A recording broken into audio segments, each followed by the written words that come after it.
I'm the messenger, Yah, stepping out of Beulah. From Babylon to Zion, my chains are looser in my mind, but out here the jakes will shoot ya. The judges judge for hire, the juries are straight liars. Just to see Israel fried up, they got our phones tapped and wired up. The police got you stuck, no one desires us. This law requires us to buy this man's trust. Pay to get salvation, who you playing? But I pulled your card, I seen your stars, they false lights. My spirit spit lyrics so cold, your frostbite. And that's the attitude from your murderous plight, from your rapers every night. And young boys shot down in the street in they mama's sight. Your overseers call this the good life, like the hood's right. Rep Zion, that's right. Yah's way, that's life.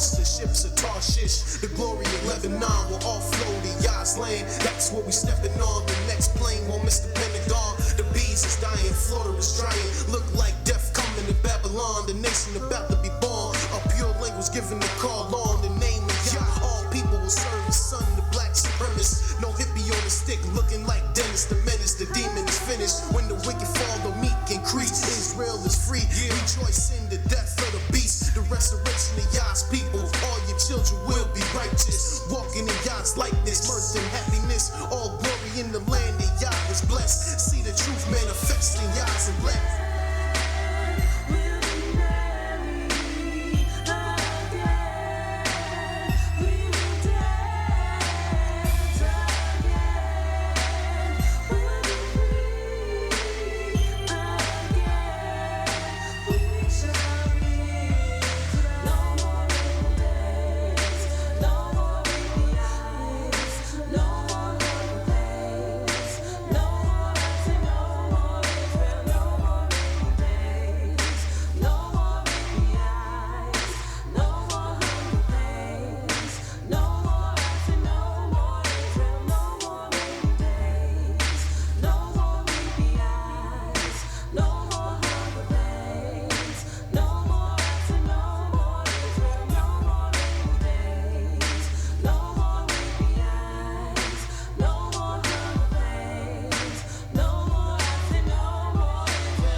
Hallelujah, hallelujah, hallelujah. Praise the mighty Yah. Yah is righteous, Yah is holy, and let Yahweh be magnified. Shalom, shalom, shalom. Welcome to another beautiful broadcast of Nothing But the Truth. I am Mowreh IshYAH, YIsraEL, from the house of YIsraEL of Cincinnati, located at 1907 Vine Street, here to bring you nothing but the truth. And we'd like to say shalom to everyone that is tuned in to view our program in the internet audience. For we know that the only reason you have tuned into our program is because of your great fear and love towards the mighty Yah.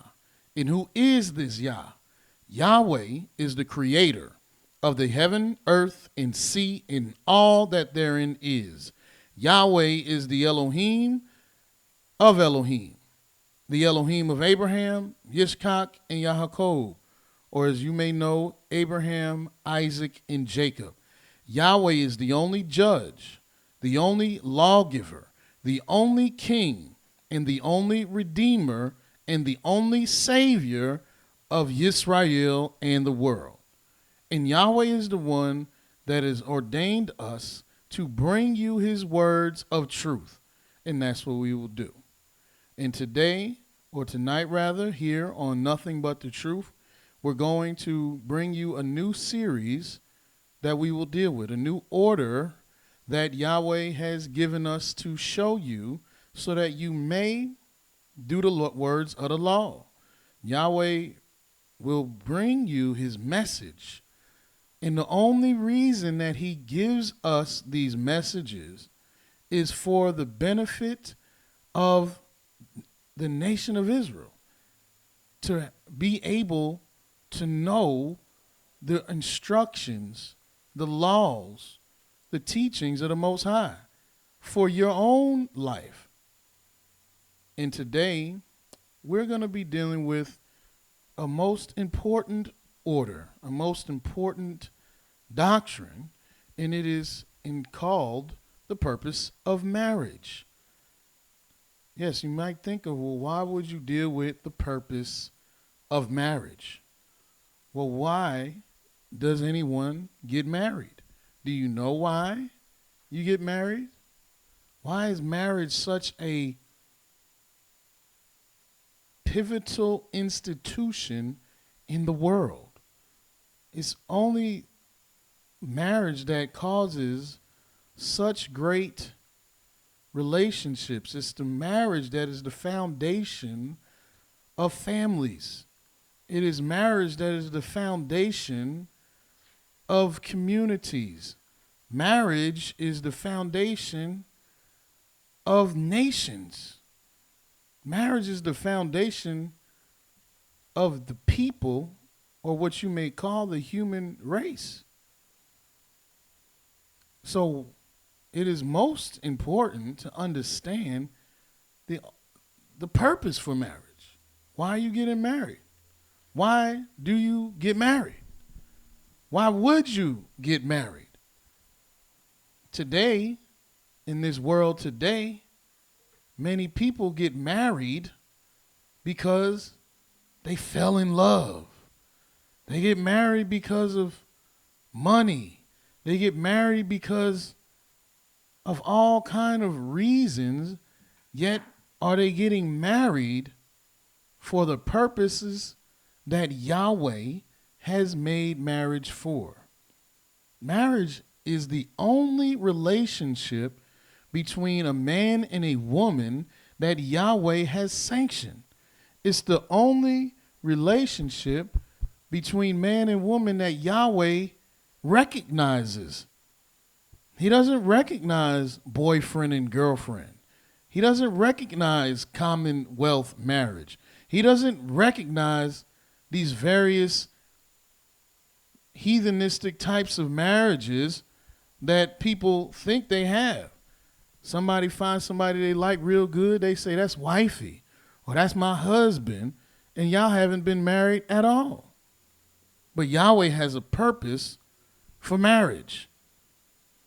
And I'm going to name these purposes because there are 7 purposes for marriage. Yahweh has 7 purposes for marriage. And we're going to name them, and we're going to teach on the first one today.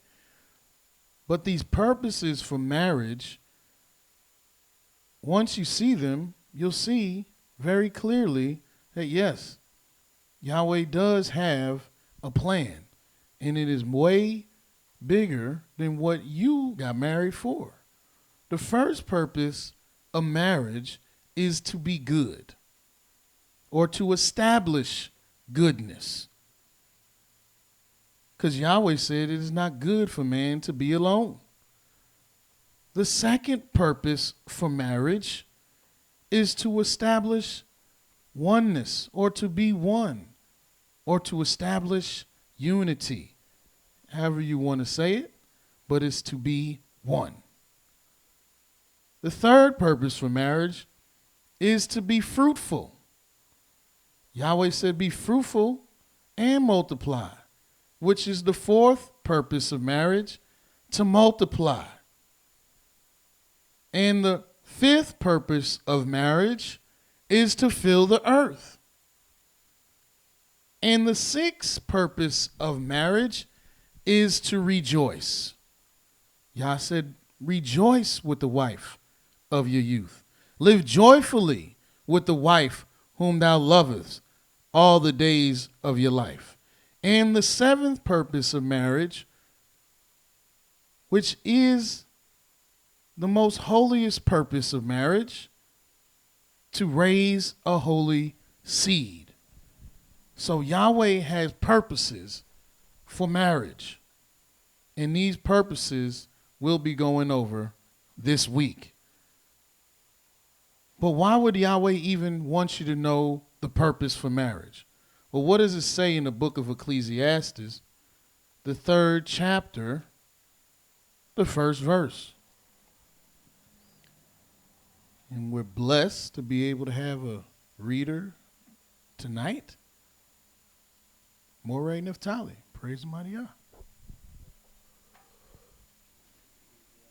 3 and 1. To everything there is a season, a time to every purpose under the heaven. A time to be born, a time to die, a time to plant, and a time to pluck up that which is planted. So the Creator lets us know there's a time to every purpose. And if there's a time to every purpose, that means everything has to have a purpose. Yes, there's a time to love and there's a time to hate. There's a time to gather in and a time to lose. So there's a purpose for marriage.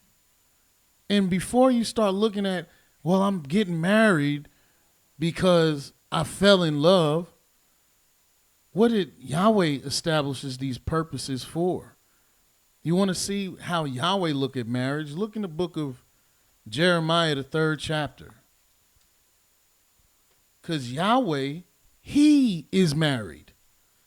And at the end of the day, your marriage is just a reflection. Your marriage is just a smaller product of the institution of marriage that Yahweh has established.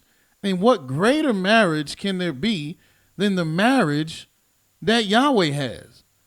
People ask questions. Does Yahweh have a wife? Who's Yahweh married to? Well, yeah, Yahweh does have a wife. And look what he said in the book of Jeremiah, the 3rd chapter. Start reading at verse 12.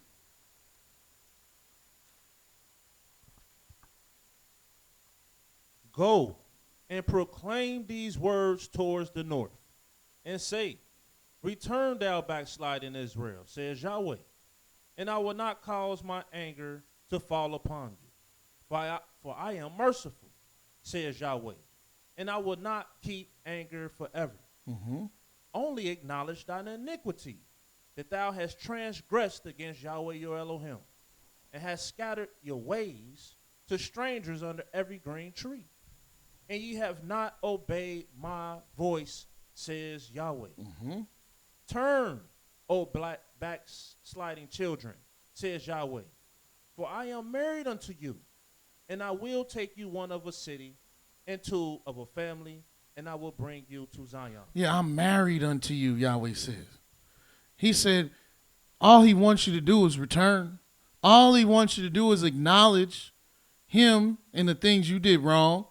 And he's calling out to you because he said, I'm married unto you.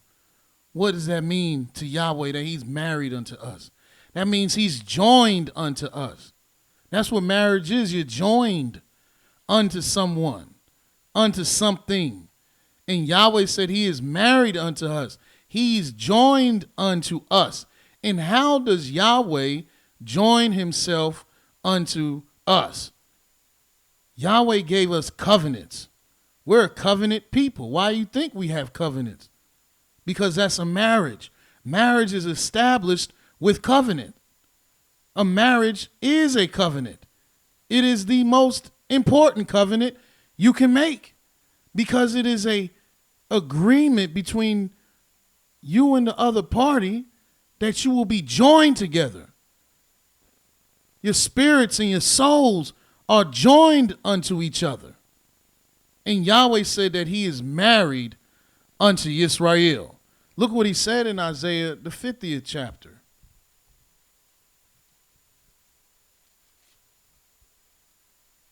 The first verse.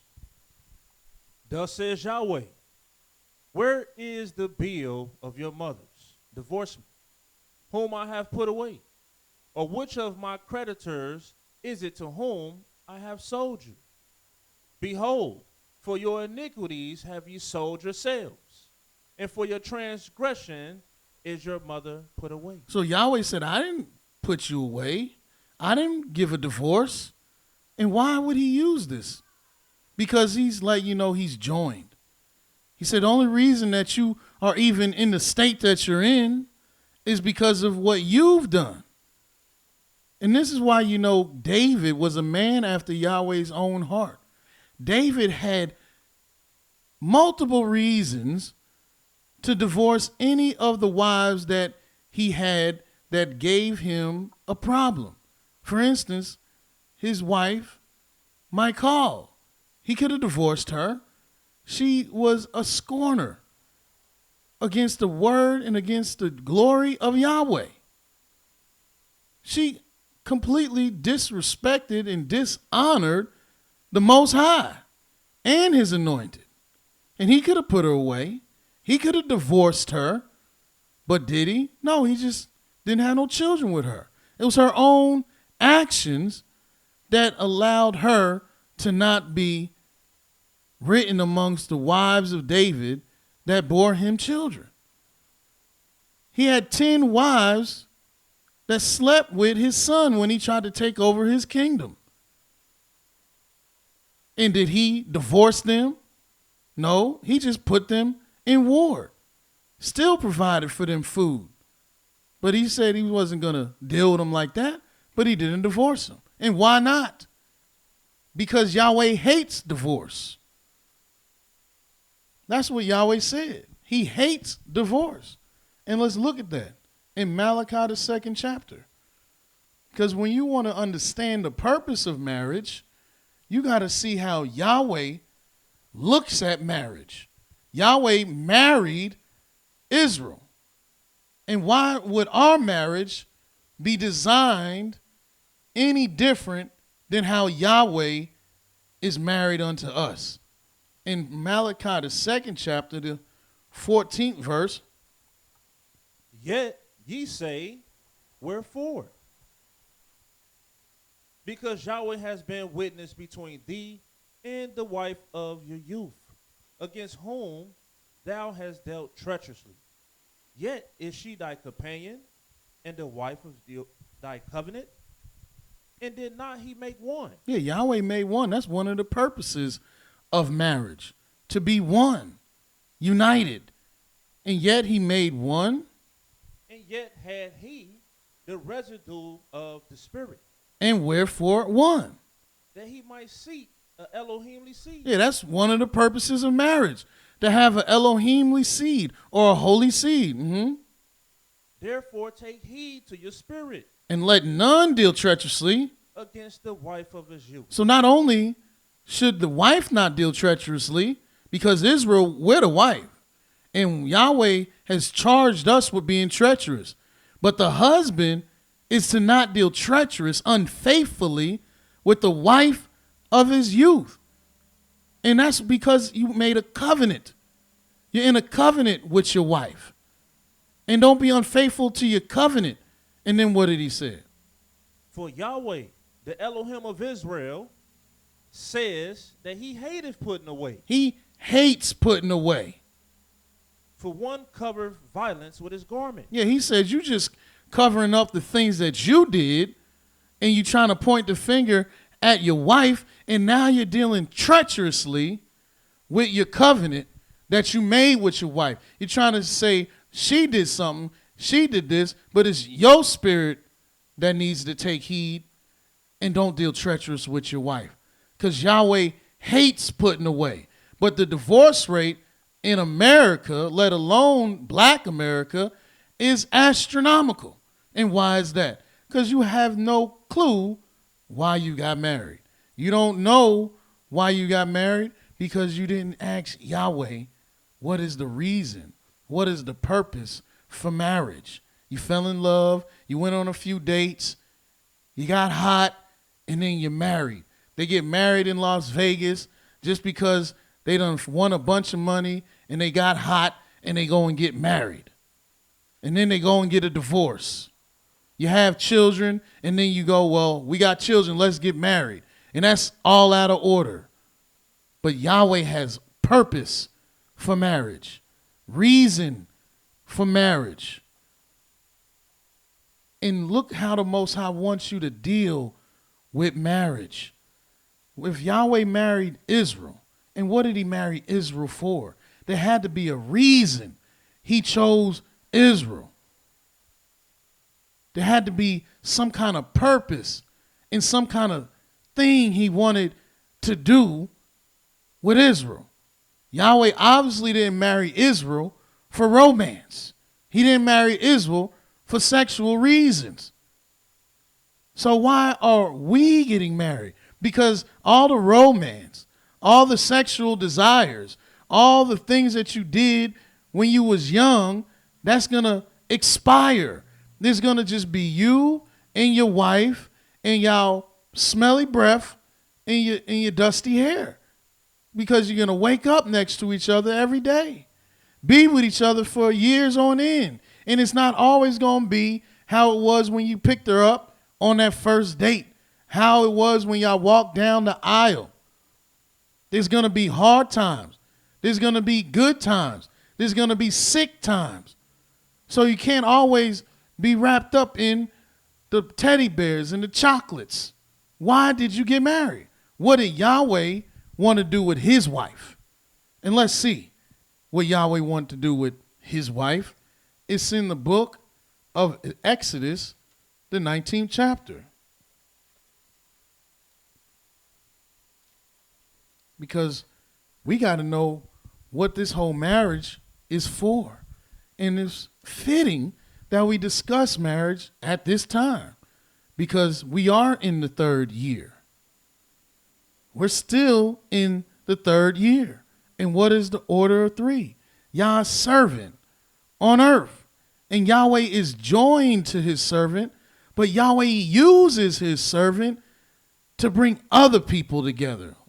How you going to get married in front of a television set or however else people getting married, but you ain't had Yahweh bless this marriage with the one that he uses to even bless these things?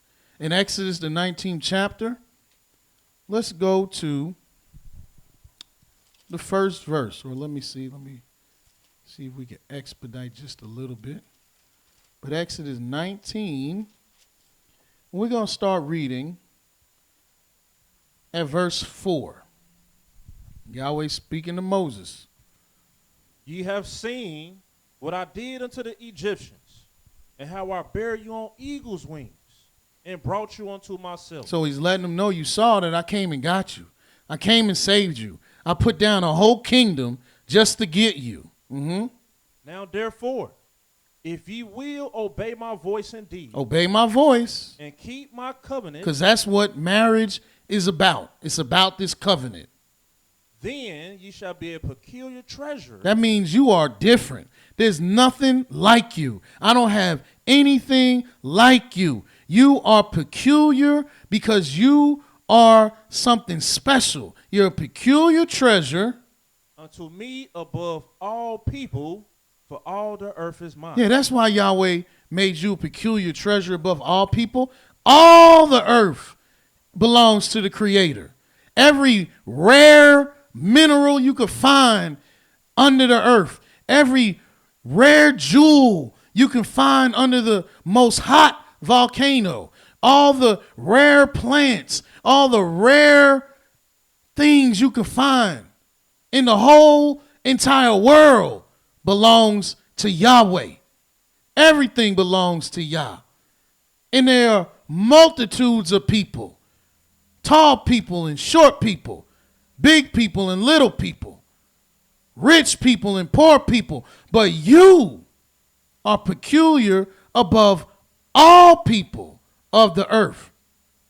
This is how the Most High looks at you. Go ahead.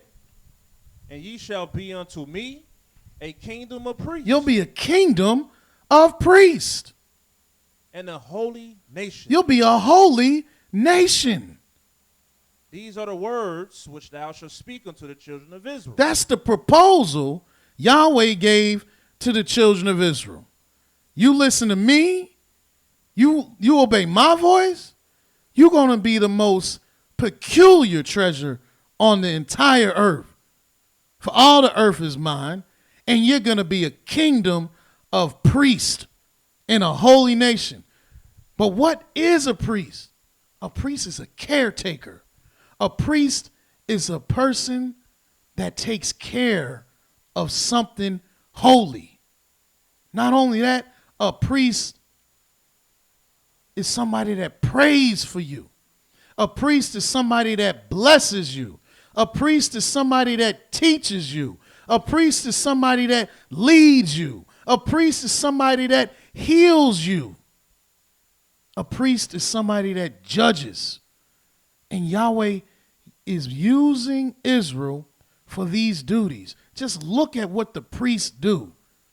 Look at what the priests do. For one instance, look in the book of Leviticus, the 10th chapter, I believe.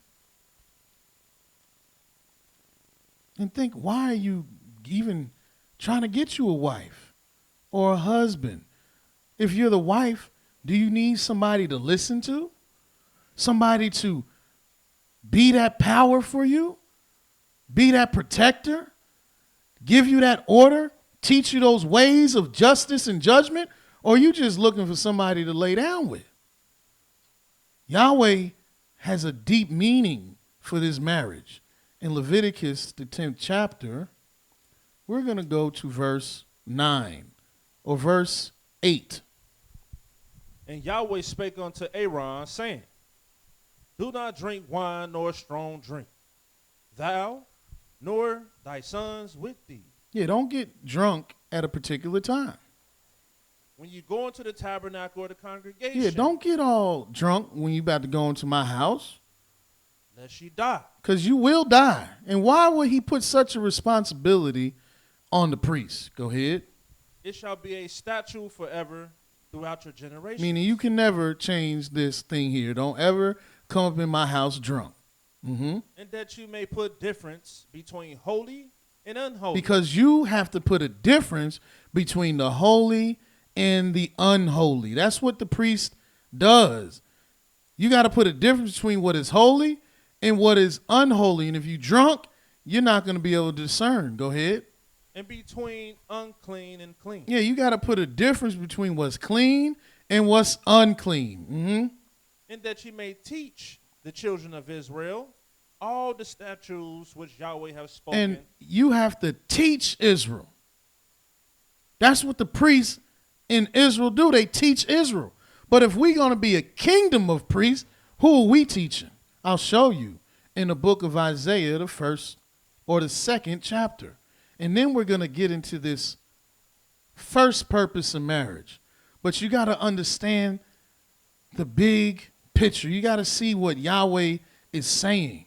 That marriage isn't just about going to the show and the dinner and riding in the horse and carriage and vacationing on the beach and throwing flowers on the floor.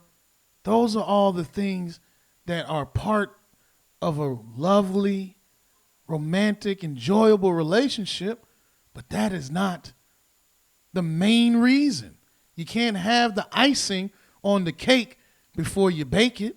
You got to start and know why we even are here. In the book of Isaiah, the 2nd chapter, let's see what even the kingdom will do. Starting at verse 1. The word that Isaiah, the son of Amos, saw concerning Yehudah and Jerusalem. And it shall come to pass in the last days that the mountain of Yahweh's house shall be established in the top of the mountains, and shall be exalted above the hills, and all nations shall flow unto it. And why wouldn't all nations flow unto it? If you're going to be a peculiar treasure above all people on the earth, of course they're going to have to come to your house. Mm-hmm. And many people shall go and say, Come ye, let us go up to the mountain of Yahweh, to the house of Elohim, the Elohim of Yaakov, and he will teach us his ways, and we will walk in his paths. For out of Zion shall go forth the law and the word of Yahweh from Jerusalem. Yeah, the world, the entire world, all nations on the earth will come to the house that you keep your holy convocation in. All nations in the world will come to the house that you pray to Yahweh in. They will come, and the whole world will come to Yah's house, into Yah's nation. And if you aren't representing Yah as a priest, he's not going to have you in this place, because you are the role model for the whole world. That's your job. So when you get you a wife, you want to get you a wife that you know you can bestow wisdom in, understanding, and knowledge. Lead them in a way that is holy, because they're going to birth your children. And how do you want them to represent your house? They're going to be the ones that greet your guests. They're going to be the ones that represent your name in the streets. And Yahweh didn't want any fools representing him. He made us his priests. But we fell short of this job. But Yahweh, regardless of the fact we fell short, he says, this is your obligation. This is the covenant. This is why I married you. So you're going to have to come back and make some sense of yourself and get your job done, because you're meant to represent the Creator. And so therefore, we got to understand what marriage is about and what the purpose is. And as I said, Yahweh has 7 purposes. We went and mentioned all 7: to be good, or to establish goodness, to establish oneness, to be fruitful, to multiply, to fill the earth, to rejoice, and to raise a holy seed. But let's deal with this first purpose of marriage, which is what Yahweh said when he first made man and woman. And that's in the book of Genesis, the 2nd chapter. And in Genesis chapter 2, we'll begin reading at verse 19. No, 18. Yes. Start reading verse 18. And Yahweh Elohim said, It is not good that man should be alone. I will make him a helpmeet for him. Yeah, he said it's not good that man should be alone. And look what comes next. And out of the ground, Yahweh Elohim formed every beast of the field, every fowl of the air, and brought them unto Adam to see what he would call them. And whatsoever Adam called every living creature, that was the name thereof. And Adam gave names to all cattle, and to the fowl of the air, and to every beast of the field. But for Adam, there was not found a helpmeet for him. So all the other creatures, all the beasts of the field, all the fish of the sea, all the fowls of the air, they all had a mate, but not one for Adam. That's why he said it's not good for man to be alone. Even when Yahweh made the trees and the herbs, he said he made them after their own kind, which means they had to have some type of mating process so they cannot be alone, so their kind can continue. And it wasn't good for man to be alone, even though the trees weren't alone, and the herbs aren't alone, and the beasts aren't alone. So it couldn't be good for man to be alone, which means it's not good, meaning it's not complete. The man isn't complete.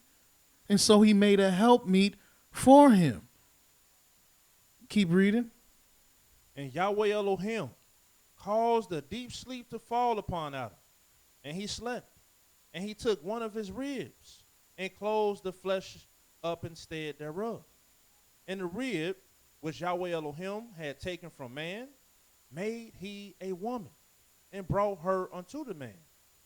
And Adam said, this is now bone of my bones and flesh of my flesh. She shall be called woman, because she was taken out of man. Yeah, and where else was Yahweh going to take this woman from? He didn't take this woman from a bear or a tiger or a donkey or a monkey. That wouldn't have been in concordance with everything else he's done.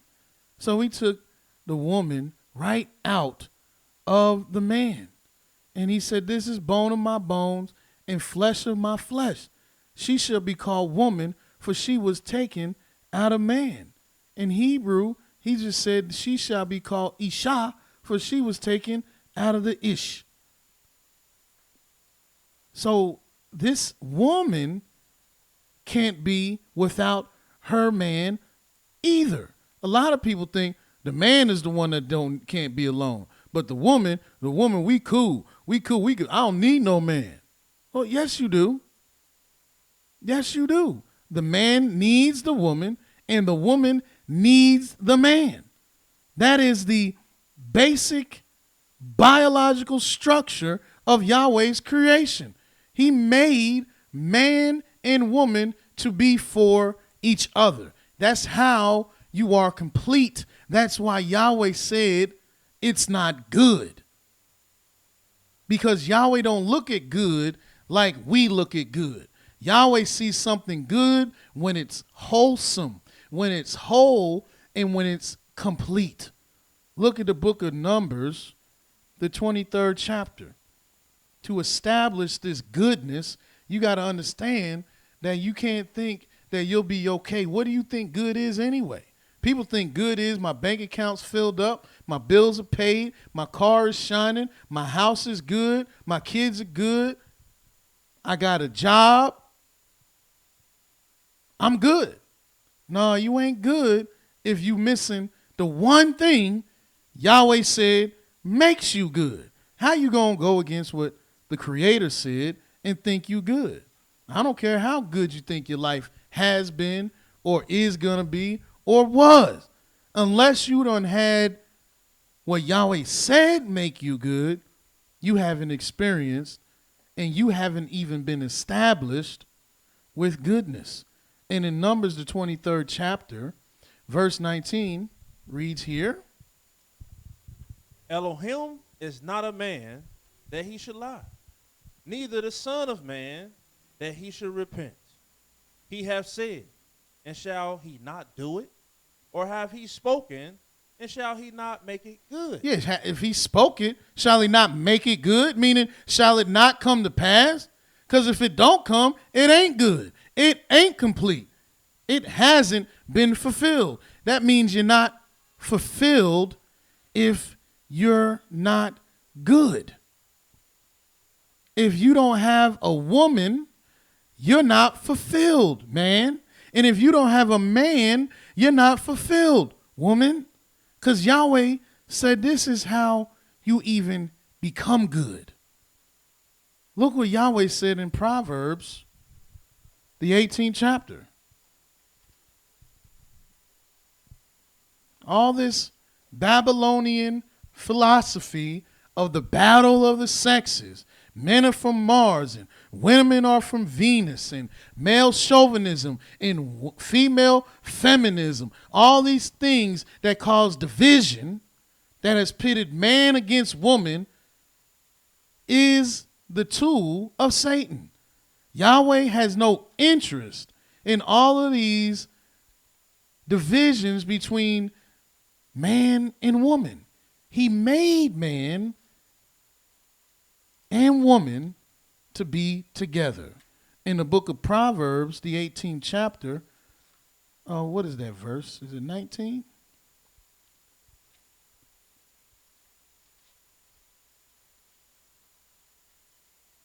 It might be 22. Yes, 22. Whoso findeth a wife. Whosoever finds a wife Findeth a good thing. finds a bad thing. And obtaineth favor. Yeah, it don't Yah. say bad thing. It say a good thing. And obtain what? Favor of Yahweh. Favor from Yah. Whosoever finds a wife finds a good thing. That means you got some goodness on your side. You're starting to be filled up. You're starting to have purpose. Now you can do something because you have good. You have fulfillment. And you got favor from Yah.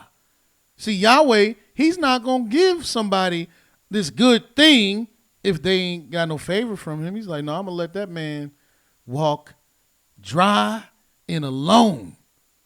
And then you know he don't have no favor from the Most High. I see a lot of brothers like, man, I need me a wife. I don't know why I can't get me a wife. I need me a wife. Well, maybe you need to start seeking Yah's favor. You need Yahweh's favor. That's when you know you have some real favor from the Creator. He done gave you a good thing. He done showed you something good, something favorable, to where you now have some light with you. Because this is the first purpose of marriage. So therefore, this is where you're going to get your light from. This is where you're going to get your vision from. This is where you're going to be able to see and understand what you got to do. Because now what? You have some good. Now you're complete. Now you can see forward. Look what Yahweh said in the book of Jeremiah, the 29th chapter. And not only did Yahweh say, he who finds a wife finds a good thing and achieves favor from Yah, but he said a prudent wife is from Yahweh. That's why you always got to be seeking Yahweh.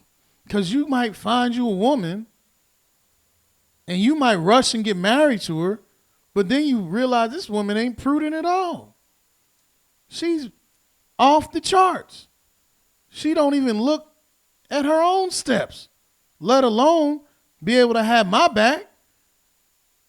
She done cooked with cyanide, and she done drank liquor in the morning and smoked crack at night. You done woke up to something crazy. Who is you dealing with? Yahweh said a prudent wife is from Yah. A good thing when you get a wife. And favor from Yah. But you done went and married a woman. You didn't take no counsel. You didn't talk to anybody. You just sat there and said, yeah, I'm about to marry you real quick right now. Pop up married. Nobody know who this person is. Nobody can tell you what's she about. You didn't talk to her parents. You didn't do nothing. So now you stuck. But you got to be seeking Yah because you want that favor. But in Jeremiah, the 29th chapter, the 4th verse. Thus says Yahweh of hosts, the Elohim of Israel, unto all that are carried away captives, whom I have caused to be carried away from Jerusalem unto Babylon. Build ye houses and dwell in them. Plant gardens and eat the fruit of them. Mm-hmm. Take ye wives and beget sons and daughters. Yeah, how you going to do anything? You got to take a wife. You built you a house. You got you a garden. Now get a wife and have children. What else are you going to do? Yahweh, you never see Yahweh talk about the things that the heathens and that our people are talking about. Our people say, well, I'll get married after I get me my first million. After I give me my first million, I'm going to get married. Or marriage, I ain't getting clinked up. I ain't going to be handcuffed. That ring you got is a mini handcuff.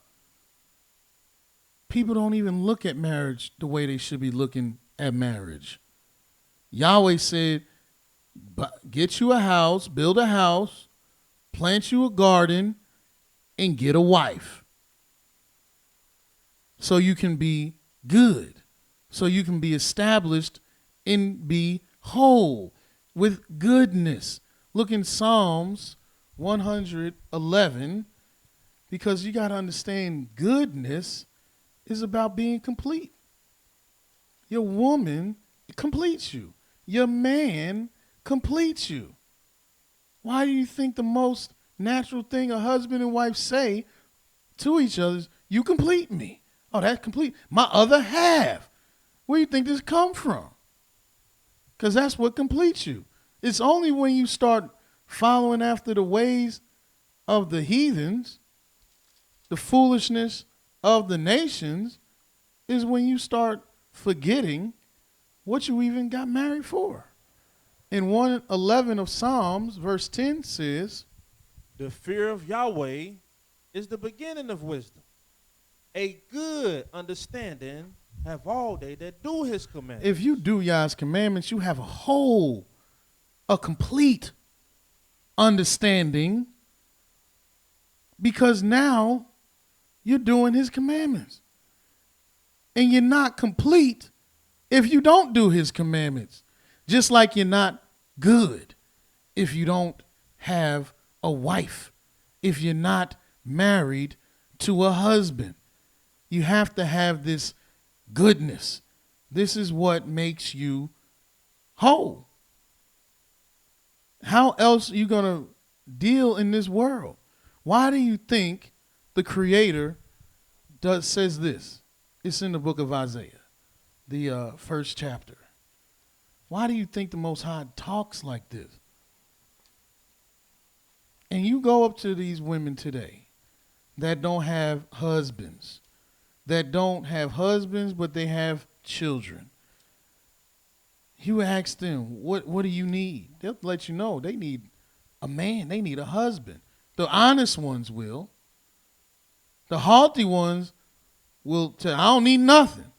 But you getting your WIC, you getting your SNAP benefits, you getting your rent,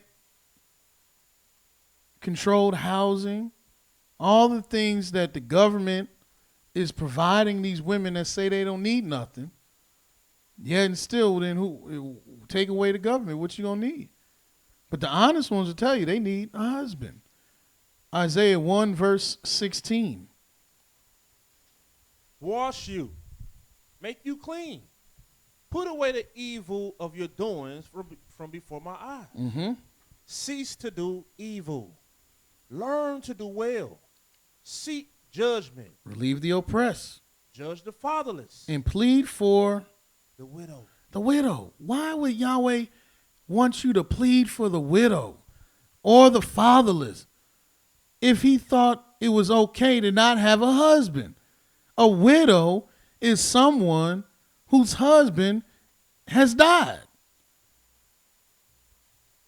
And he said, you got to plead for this widow. Represent this widow.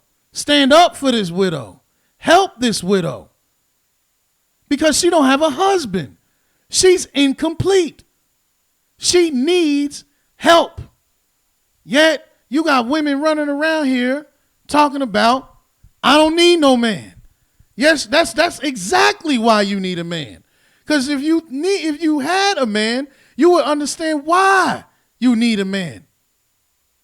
And you got men just running around here talking about, I don't need to get married, but you want to do the thing that married people do. Which is what? All you want to do is lay down with something. And you got women, all they want to do is lay down with something. And the world has gotten so perverse that now people don't care what gender they lay down with. That y'all just laying down with people regardless of their gender, regardless of what is going on, just working utter confusion because you have allowed Babylon to tell you It's okay to not be married. It's okay to be gay. It's okay to do whatever you want to do. You was born with a different sex. You was born thinking something different. No, Yahweh said it's not good for man to be alone. So he made woman. How you going to go against what Yahweh has said and think that the world that we got going on today is better than what Yahweh has designed? This is a bunch of foolishness. I'm just showing you why goodness is complete. That's what needs to be established with our people. Yahweh, he already know you ain't good without him. We married to Yah. But look how we've been without the Creator. Look how the children of Israel has done without Yah. With Yahweh not being there for you because you've been going after false deities. Been completely incomplete is what we've been.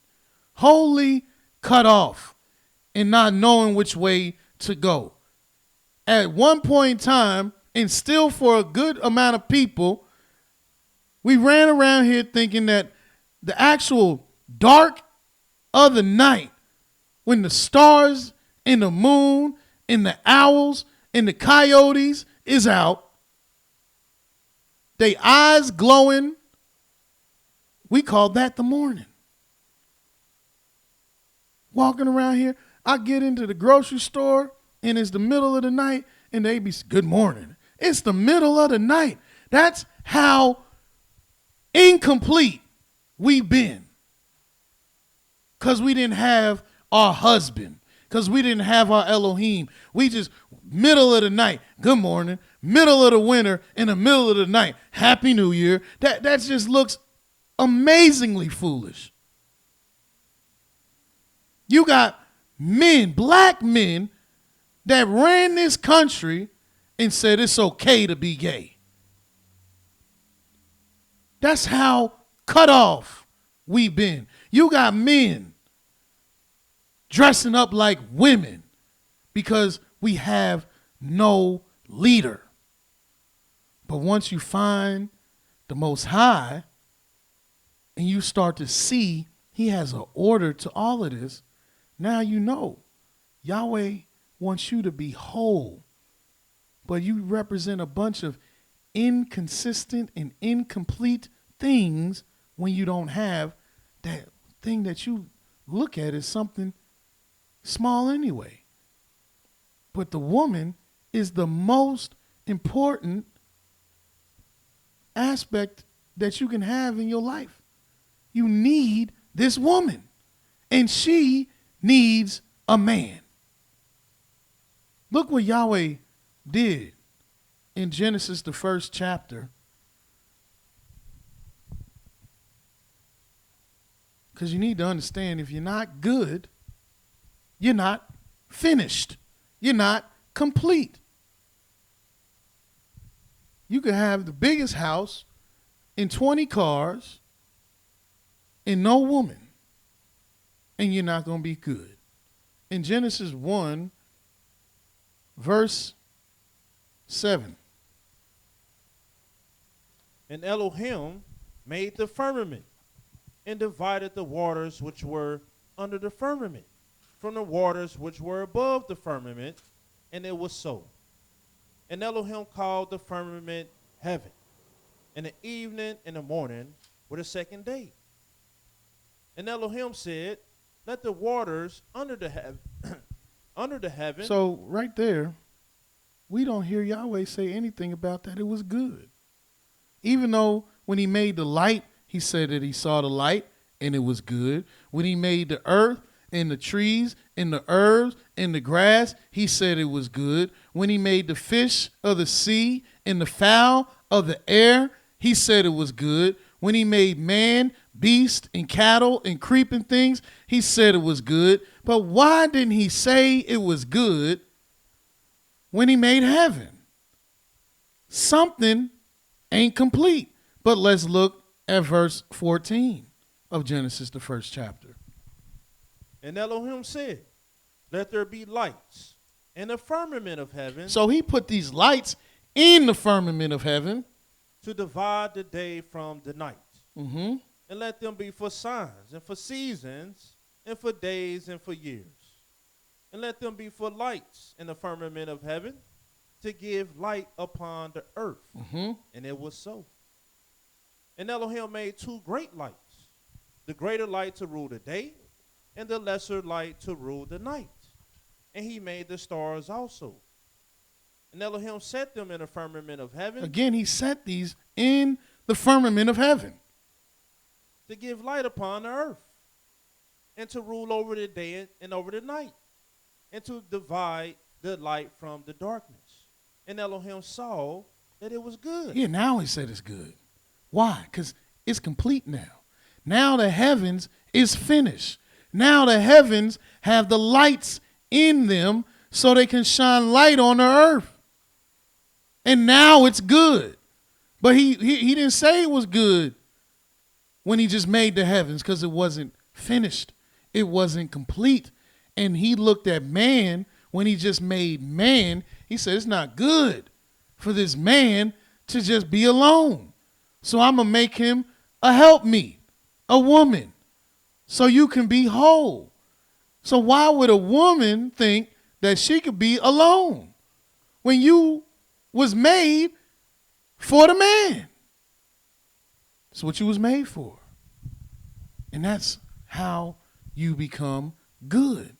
But yet look what Yahweh gave Solomon, this wisdom about people that might not understand how good it is to have somebody.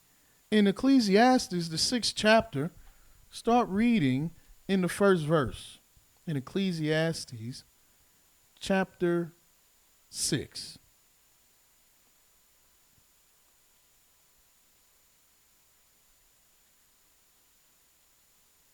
Verse 1 and 2. There is an evil which I've seen under the sun, and it is common among men. A man to whom Elohim have given riches, wealth, and honor, so that he wanteth nothing for his soul of all that is to be desired. Yet Elohim giveth him not power to eat thereof, but a stranger eateth it. This is vanity, and it is an evil under the sun. Yeah, because he done had all of this stuff, but what did he get it for? What did he do with it? What did he build all this wealth and riches and honor for if he don't have a woman to complete him? And somebody else gonna take it. Somebody else gonna eat it. That's not the way of the Creator. That's not how the Most High wants you to live your life. Look what Yahweh said in Ecclesiastes, the 9th chapter.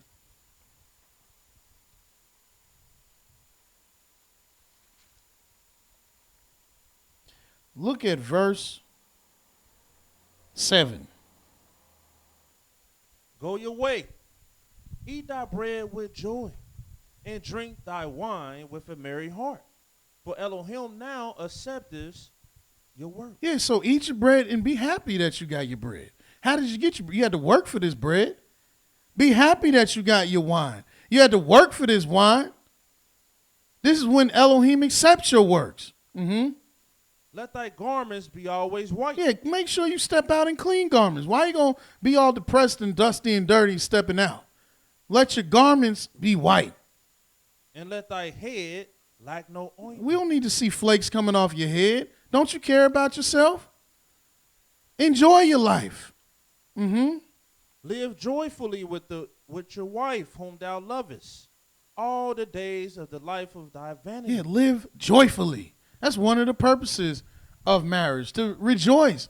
But you got to know how to get to this point to rejoice. You got to understand how important it is to appreciate what you have. Don't be living in sorrow all the days of your life. Because why? This is when you have the opportunity to glorify the Almighty. And look what it said in Psalms 34. This is when you have the chance to praise the Creator. And don't praise the Creator dirty, dusty, crusty. And don't be bummed out with your wife. Just be joyful. But live joyfully with your wife. Have a wife. Have a husband. Get all this wealth. Got all these riches.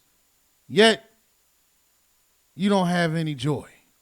In Psalms 34, start reading in the first verse. I will bless Yahweh at all times. His praise shall continually be in my mouth.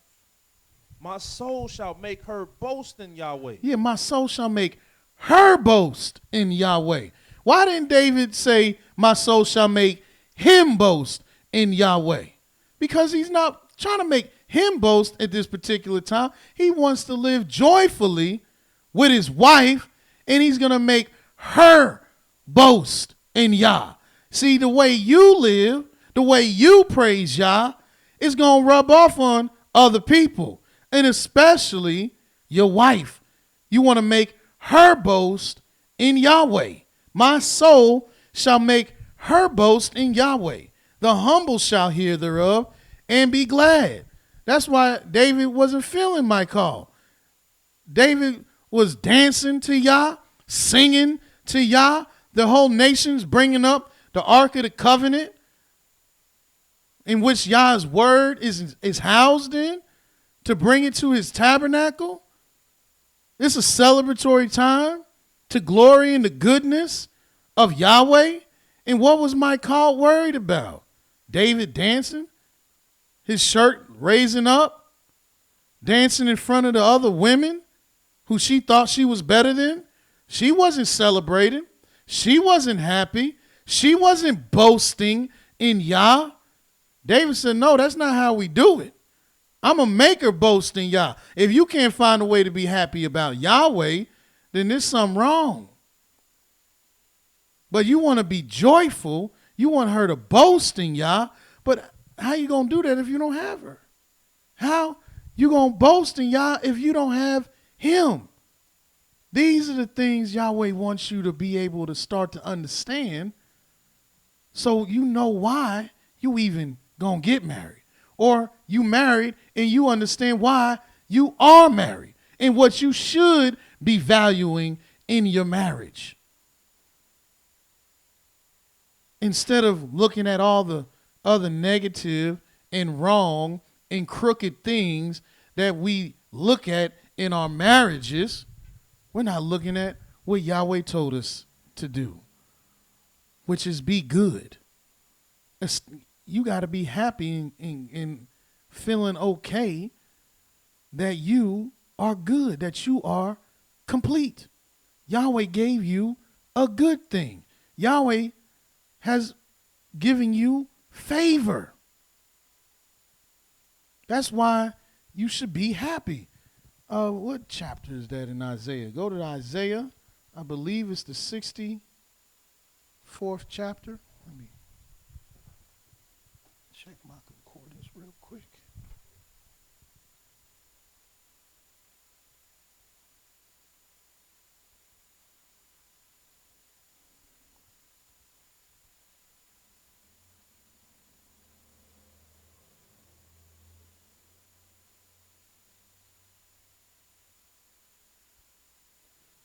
Isaiah 61.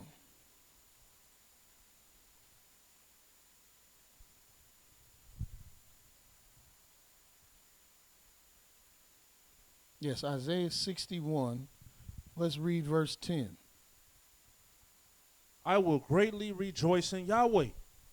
My soul shall be joyful in my Elohim, for he hath clothed me with the garments of salvation. Mm-hmm.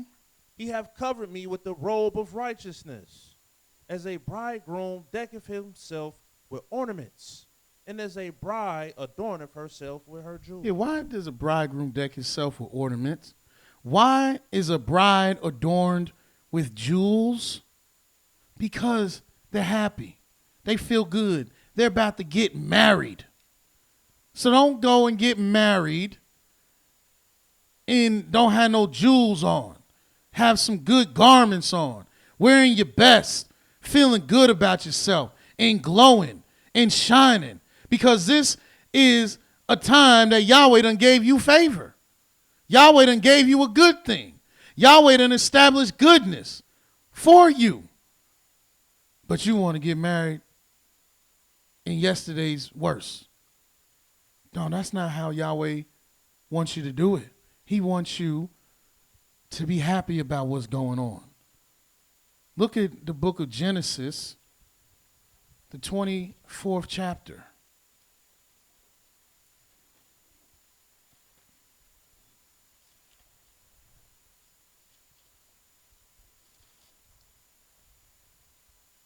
In Genesis chapter 24, verse 63. And Isaac went out to meditate in the field at the evening tide. And he lifted up his eyes and saw, and behold, the camels were coming. And Rebekah lifted up her eyes. And when she saw Isaac, she lighted off the camel. Yeah, she saw, who's that?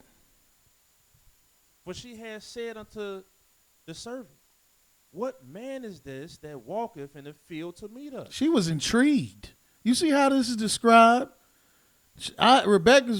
She saw Isaac. Isaac saw Rebekah. Rebekah saw Isaac. Rebekah jumped off that camel. Like, who is that? Mm-hmm. And the servant had said, it is my master. Therefore she took a veil and covered herself. She covered herself. And the servant told Isaac all things that he had done. And Isaac brought her into his mother Sarah's tent and took Rebekah, and she became his wife. And he loved her. He loved her. And Isaac was comforted. He was comforted. After his mother's death. He was feeling good now. His mother died. So, of course, that made him feel a little sad. She raised him into this good man. But now he needed to feel good. He needed to know there was more out there. She wanted to feel good. And they clicked as soon as they met. And Isaac was comforted. He was good. Now he can make moves. Now Isaac is out there digging wells and raising the flock and walking in his father's way and doing what he's supposed to do because he got his wife now. Isaac didn't leave out his father's land until he had his wife. Look at Jacob. Look what our forefathers did. You wouldn't even believe how old Jacob was when he left his parents' house. You got some men today, they in their house, they 25, 30, 35, 40. And we look at that like this is a problem. Why are you still in your parents' house? But Jacob, and you wouldn't believe it, but Jacob was 70 years old when he left his father's house. When he got to a whole nother place to work for his wife. This was Jacob. And look in Genesis, the 28th chapter. And in Genesis chapter 28, start reading in verse 1. And Isaac called Yaakov and blessed him and charged him and said unto him, thou shalt not take a wife of the daughters of Canaan. Arise, go to Padanaram, to the house of Bethuel, thy mother's father, and take thee a wife from thence of the daughters of Laban, thy mother's brother. And Elohim Almighty bless thee, and make thee fruitful, and multiply thee, that thou mayest be a multitude of people. Yeah, he told him the purpose of marriage. He said, go get married, be fruitful, multiply, and essentially fill the earth. Be multitudes. He's telling him what his purpose is in this marriage. But he got to go get married. How is a man about to do anything and he ain't married? How's a woman about to do anything and she's not married? What are y'all doing if y'all not good? What is the purpose of you out here living this life if you're not good? Just being incomplete. Just being half of what you can be. That's why even the wisdom is still, even though it is coming from a movie, but the wisdom is here. I don't know, some of y'all might know the movie, might not. It's an old movie called Scarface. He walked up to that woman and he told that woman, if I get you, I can do anything. And why? Because he knew that's the woman he wanted. He'd be complete. He'd be able to do what he got to do. He feel like he's ready. And any man knows that. If you're going to be true to yourself, you know that if you get that woman that you're trying to marry, you ready to go. You can go build the house, plant the garden. You got something, you got purpose now. But why you think brothers out here doing all kind of craziness, high all day, drunk all day, acting a stone fool all day? And then you look, you got a woman? Nah, I got women, but I'm not married. This woman completes you. This husband completes you. It will bring you purpose. It will give you vision. Why you think it's the first thing? You're going to be able to see now. You're going to be able to know how to move forward now. Because you have this wife. Because you have this goodness. But Jacob, he needed to go get married. He needed to go have these children. Because it's time for him to be a full man. This is how the Most High wants it to be done. But yet, what is this woman supposed to be doing? And what kind of woman are you trying to get? What's the reason? Like I showed you earlier, Yahweh said that he will make us a kingdom of priests. And what does the priest do? The priest is a caretaker. And what is the priest of Yahweh supposed to be taking care of? We're supposed to be taking care of Yahweh's word. Yahweh's word is our possession. Yahweh's word is our inheritance. Yahweh's word is our life. And we need to take care of it. Take heed to it. And walk in it. And we're supposed to represent it. This is the purpose of being a priest. And so therefore, what is your wife supposed to do? You the husband? Are you going to get somebody? What is she going to take care of? There's something that she needs to take care of. It's in the book of Deuteronomy.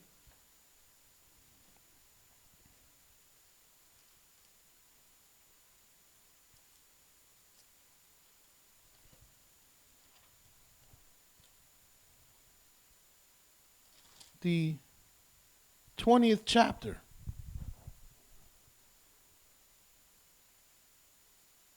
Start reading at verse 5. When the men are about to go to war, this is what the officers will start to speak and say.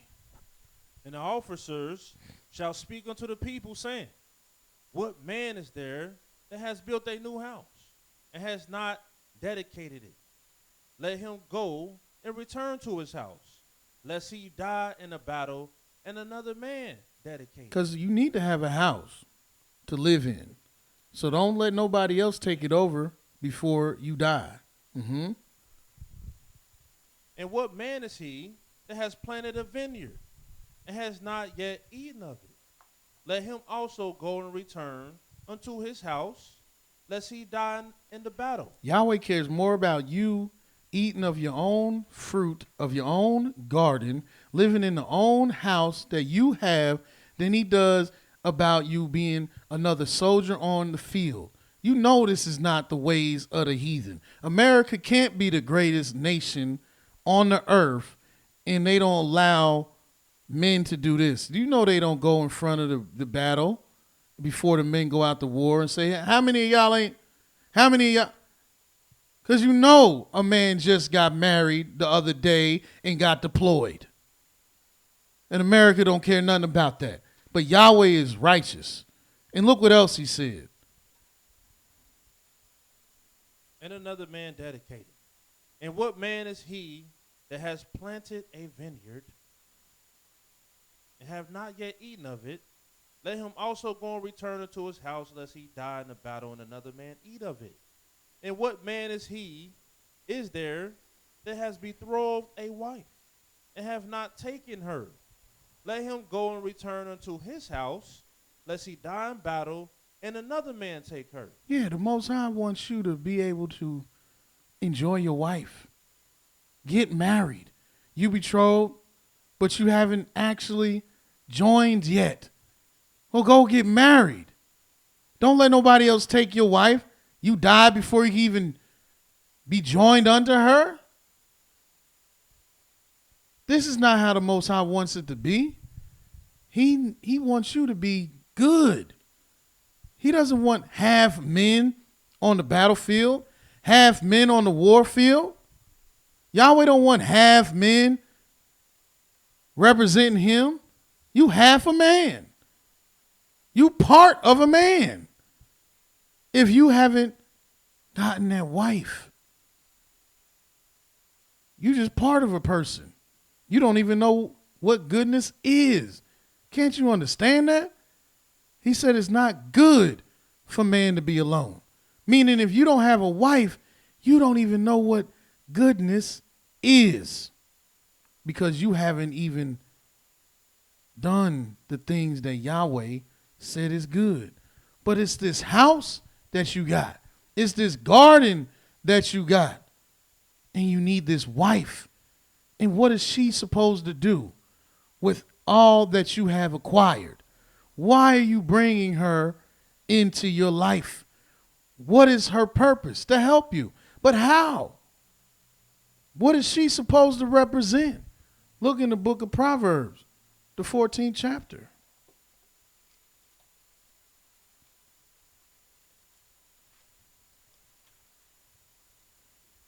Verse 1.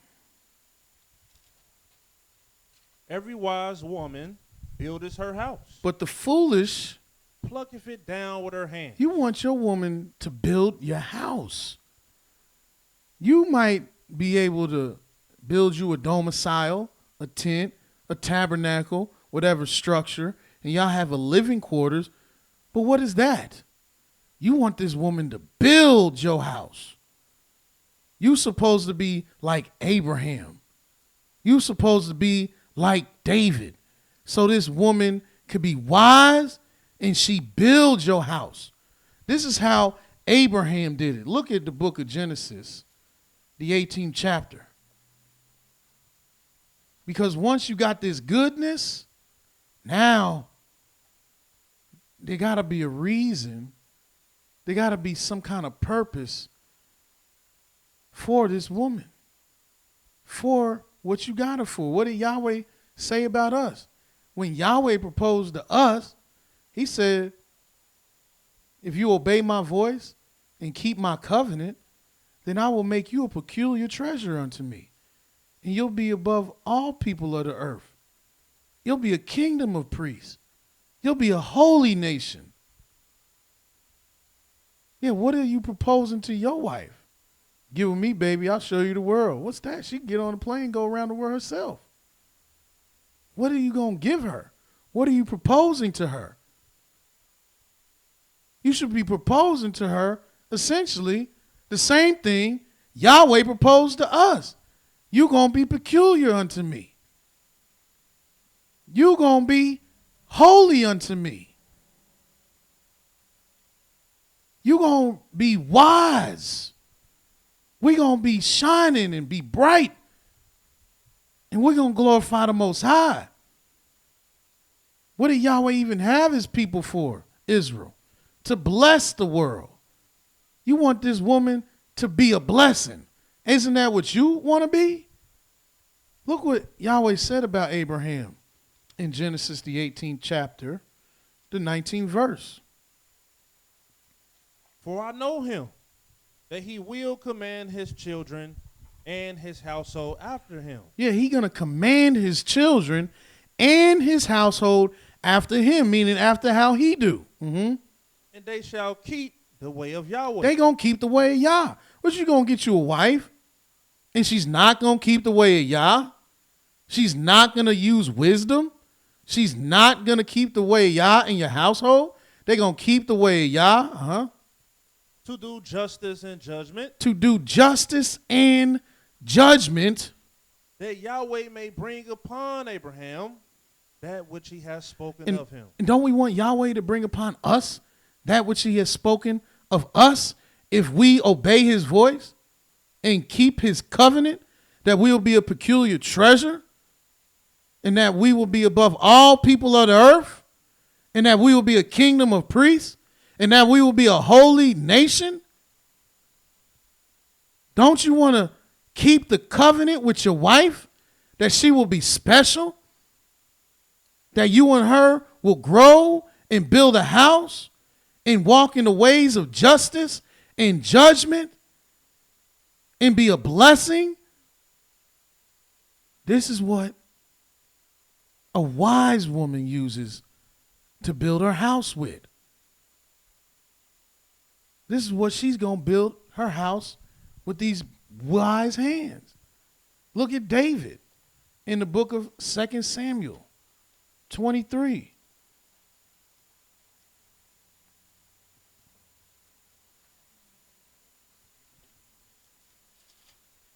I think I want the 4th verse. The 3rd verse. The Elohim of Israel said, the rock of Israel spake to me. He that ruleth over men must be just. Yeah, you got to be just. You got to be righteous if you're going to be a husband. You got to be good. So what are you teaching your wife? What do you want her to represent? Unjust? Injustice? Wickedness? Frowardness? Perverseness? Or justice? He that ruleth over men shall be just. Ruling in the fear of Elohim. Yeah, you got to rule in the fear of Elohim. Your wife is your queen.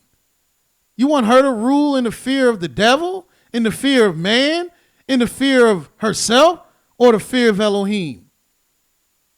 If she's going to be wise, then these need to be the things that you represent so that you both can represent it. Mm-hmm. And he shall be as the light of the morning, when the sun rises, even a morning without clouds, as the tender grass springing out of the earth by clear shining after rain. Meaning you got to glow. You're going to have to be good. But how are you going to achieve this goodness if you don't even have a woman to give it to be good with? How is this woman going to build her house if she don't have a husband to help build it with?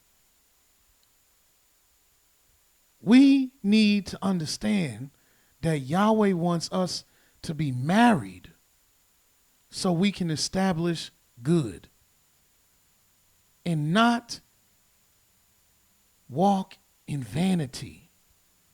It's this utter vanity that we've been engulfed in that has gotten us to even forget about the ways of the Creator. But Yahweh said he's married unto us, and we need to return to him. And at this time that we're in, we need to be focused on our marriage with our Elohim and in our marriages, period.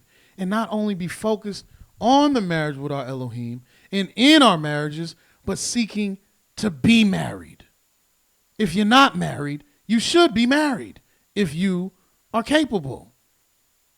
It's time to begin becoming a covenant people. Why else you think the 7th commandment is thou shalt not commit adultery? Because it's a holy relationship. And since marriage is a holy relationship, there got to be a purpose for it. And if it's holy, of course, there got to be 7 purposes for it. Because Yahweh is holy. And we're going to be dealing with these 7 purposes of marriage this week. And this has been the first purpose, to establish goodness. It's time for us to focus on being a covenant people, as Yahweh said that we are. We are people of Yah's covenants. We are people of marriage. This is why it's so very important for us to understand marriage, because there is no holier relationship than marriage. And if there was, then Yahweh would have established that with his people Israel. But there is no holier relationship than marriage. For Yahweh is married unto us, and he wants us to be married in order to bring about his glory, in order to bring about his magnification of his light and of his word and of his truth. Because Yahweh wants his people to return unto glory and to return to goodness. And how are you going to do that if you don't return to the word of Yahweh? Praise the mighty Yah. Well, until next time, Yahweh loves you very much, and so do I.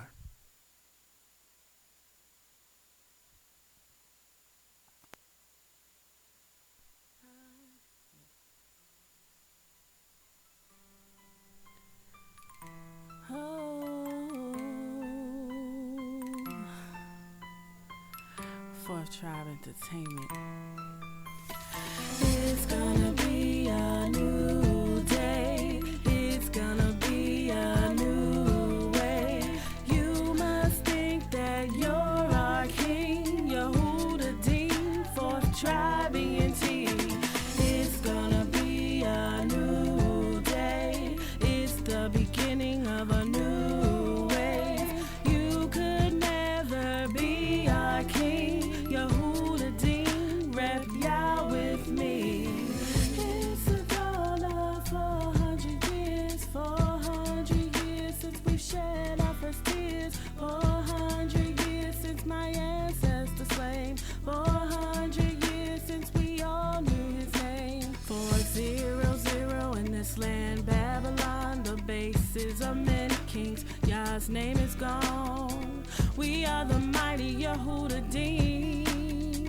Lions of Yah, praise Yah with me. The righteous, Yah, the holy, Yah, the creator, Yah, the only, Yah, the righteous, Yah, the holy, Yah, the creator, Yah, the only, Yah. He is our king, our savior, and our judge, Yehuda. Yahweh is righteous. He is our king, our savior, and our judge, Yehuda.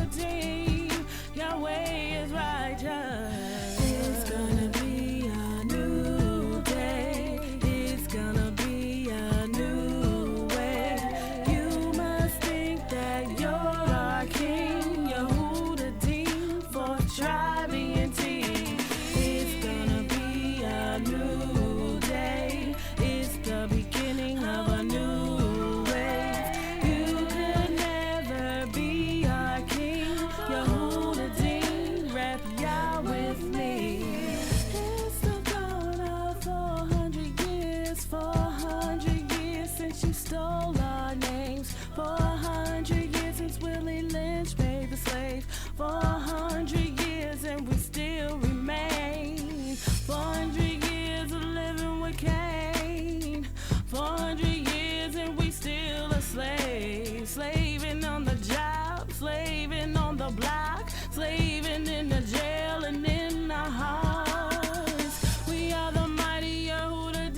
YIshiYAH.